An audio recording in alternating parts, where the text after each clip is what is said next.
I stood in the dim light of our kitchen, the glow of the street lamp outside barely filtering through the sheer curtains. My heart raced as I scrolled through the call history on Clara's phone. It wasn't something I typically did, but tonight, after the umpteenth late dinner alone, suspicion had wormed its way into my mind. The number was unfamiliar, repeated over days and weeks, always when I was at work or out on my weekly grocery runs. The most recent call had ended just 5 minutes before I walked through the door. I hesitated, my thumb hovering over the callback button. A mix of fear and anger knotted in my stomach, but I needed to know. The phone barely rang once before a voice answered, "Honey, I'm in a meeting. I'll call you back later." The voice was unmistakably Clara's, calm and composed, a stark contrast to the chaos erupting in my chest. I'm sorry, I must have dialed the wrong number," I stammered, before ending the call, my hands trembling. The walls of our cozy kitchen seemed to close in on me. The marble counter where we'd shared countless meals now felt cold and impersonal. I leaned against it for support, trying to piece together my fragmented thoughts. How long had it been going on? Who was she talking to like that? Was our whole relationship a lie? No, this wasn't going to be one of those times when I played the silent sufferer. The shock of betrayal was raw, burning inside me, igniting a fury I hadn't known I possessed. I needed to act to reclaim some semblance of control over my crumbling life. First, I needed evidence. I grabbed a notepad from the drawer, jotting down the suspicious number and any other details that seemed out of place. Each piece of information was a potential clue in unraveling Clara's deceit. With my initial shock somewhat abated, a plan began to form, sketched out between deep, calming breaths. I wasn't just going to confront Clara. I was going to uncover the whole truth of her betrayal and make sure she understood the depth of my hurt. Steeling myself, I slipped Clara's phone back exactly as I'd found it, erasing any trace of my investigation. My next step was clear. I needed to find out who was at the other end of those calls, not just a voice dismissing me, but a person, a conspirator in this deception.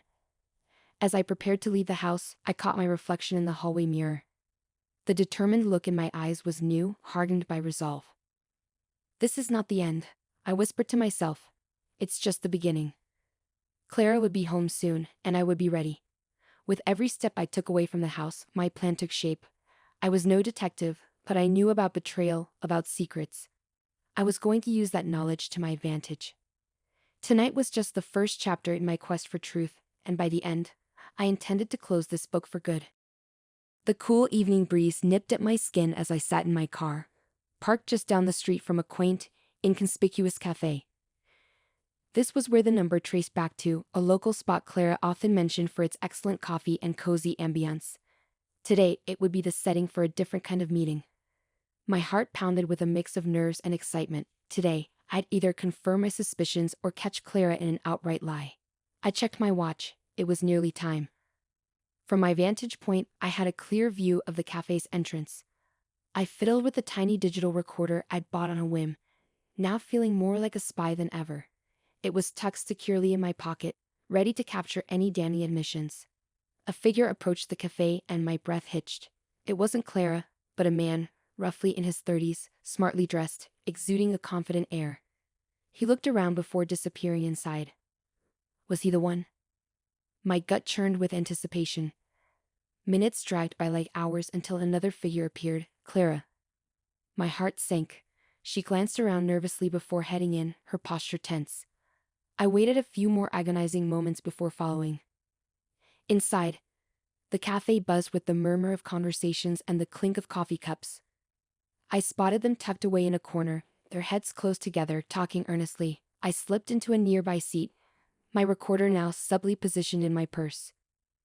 Their voices were low, but I caught snippets of their conversation. "Can't keep doing this," Clara was saying, her voice strained. "It's almost over," the man replied soothingly. "We just need a bit more time, and everything will be sorted." What were they talking about? My mind raced with possibilities, affairs, plots, secrets, all seemingly fitting into the narrative of betrayal I had constructed. I mustered the courage to confront them.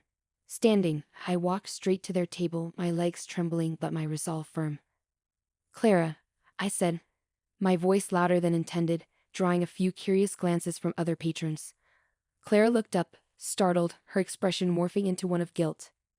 The man turned to face me, his look one of annoyance. "Who is this?" he asked, his tone dismissive. Claire's eyes were wide, fear evident. "This is my wife, Sam." The man's eyes flickered with surprise, then understanding. "Ah," he said, a smirk playing on his lips. "I see." I glared at Claire, then at him. "What's going on here? Who are you?" Claire opened her mouth, then closed it, struggling for words. The man, however, seemed amused by my confrontation. "I'm an old friend of Claire's. We were just catching up," he said smoothly, his gaze challenging me to contradict him. "That's not what it sounded like," I countered, my voice steady despite the turmoil inside. Claire reached for my hand. "Sam, please. Let's talk about this at home." I pulled my hand away, the gesture sharp. "I think I've heard enough." I stormed out, leaving them behind. As I headed back to my car, my mind was a whirlwind of emotions. I had more questions than answers, but one thing was clear: I was far from the truth, and the mystery only deepened.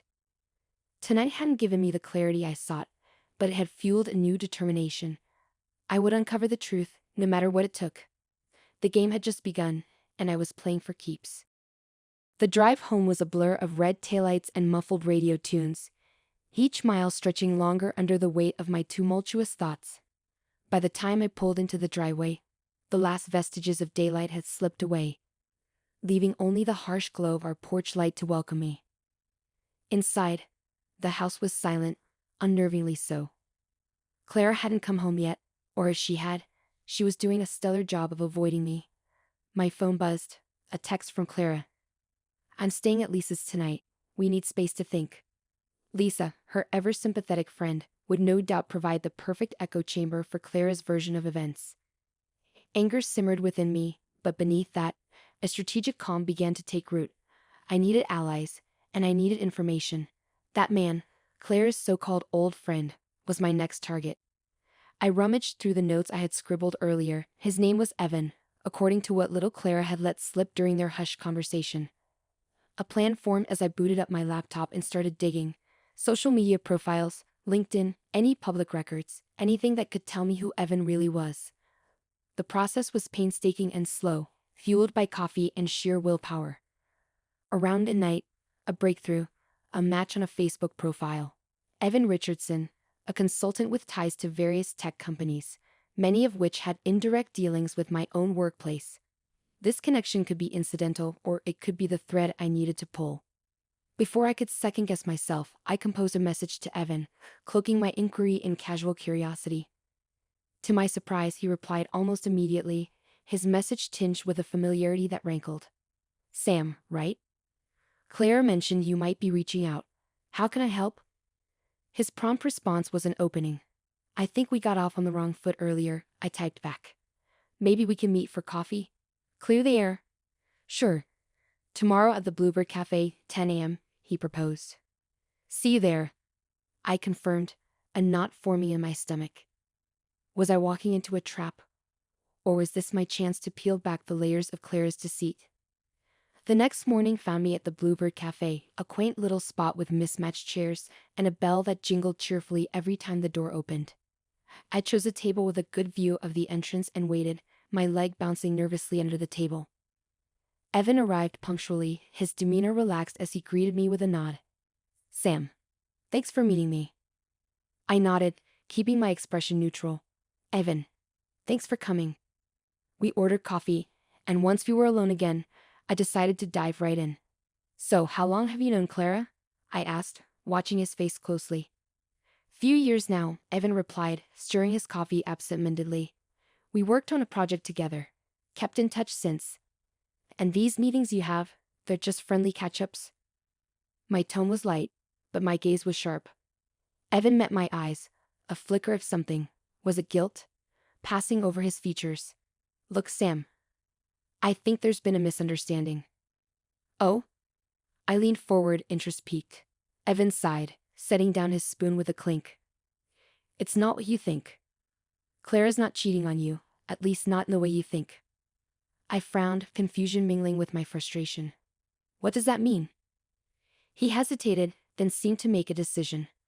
I'm not just a friend. I've been helping her with a personal issue. It's sensitive, and she wasn't sure how to tell you. The sincerity in his voice took me aback.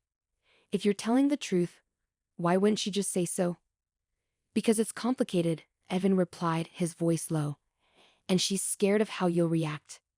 I leaned back, the implications of his words slowly dawning on me. This was more than just secret meetings. It was a labyrinth of personal stakes and hidden fears. Tell me everything, I said finally, my voice steady. I need to understand. Evan nodded, a look of relief washing over his face as he began to speak. As the pieces started to fall into place, I realized this was just the beginning of a much larger story. I was finally on the path to uncovering the truth, but I had to be ready for what I might find. As Evan's story unfolded, my initial fury gave way to a tumultuous mix of shock and relief. He described how Clara had been grappling with a serious, undisclosed medical condition, one that she feared might change everything between us. Her meetings with Evan were not clandestine trysts, but consultations with someone who had been through something similar and had become a confidant and advisor through her journey. The cafe around us seemed to disappear as Evan explained how they met at a support group he facilitated, how Clara had sworn him to secrecy as she struggled to find the right moment and the right words to tell me. Why wouldn't she trust me with this? I whispered, the betrayal I felt now mixed with a profound sadness. She was planning to, Evan said softly. She's just terrified of losing you. I sat back, letting this sink in. The enormity of her secrecy and the weight of her fear were overwhelming. The feeling of betrayal slowly ebbed away, replaced by an urgent need to find Clara and confront the situation head-on, not with anger but with understanding. I thanked Evan, more out of politeness than any real warmth, and left the cafe. My drive was automatic, my destination clear. I headed straight to Lisa's house, where Clara was staying. The door was answered on the second knock by Lisa, her expression one of cautious neutrality. She's upstairs, she said simply, stepping aside to let me pass. I found Clara in the guest room, sitting by the window. She looked up as I entered, her face pale, her eyes red-rimmed from crying. For a moment, neither of us spoke. The air was thick with all the things unsaid, the tension palpable. Sam. Clara began, standing up. But I raised a hand to stop her. I spoke to Evan, I said. My voice steady despite the storm of emotions inside me. He told me everything. Clara's face crumpled, and she looked away, tears starting anew. I was going to tell you, I swear. I just didn't know how. I took a deep breath, closing the distance between us. Why didn't you trust me, Clara? Why go through this alone? I thought if you knew you might look at me differently, or leave, she sobbed, her body racked with emotion. I couldn't bear that. I pulled her into a hug, the familiar scent of her hair, the feel of her in my arms breaking down the last of my anger. I'm not going anywhere, I said, my own voice cracking. We're in this together, okay? No more secrets. We stood there for a long time, holding each other, the silent tears a testament to the fears and love we shared. It wasn't going to be easy, I knew. There were hard times ahead, but now we would face them as a team. When we finally sat down, Clara started from the beginning, telling me about her diagnosis, her fears, her plans for treatment. It was a lot to take in, and every so often, she would squeeze my hand, as if to reassure herself that I was still there, still with her. As we talked, I realized how close I had come to making a terrible mistake, driven by my assumptions and my hurt. But here now, with the truth laid bare, I felt only gratitude for the chance to support the woman I loved, no matter what lay ahead. The sun was setting when we finally left Lisa's house, the sky a blaze of reds and oranges. As we drove home, Clara leaned her head on my shoulder, a small tired smile on her face. We have a lot to work through, she murmured. Yes, I agreed, squeezing her hand. But we'll do it together. And in that moment, I knew that no matter what challenges we faced next, our love would see us through. It wasn't the ending I had anticipated when this all began, but perhaps it was the one we needed. A new beginning, built on trust, love, and a promise of no more secrets.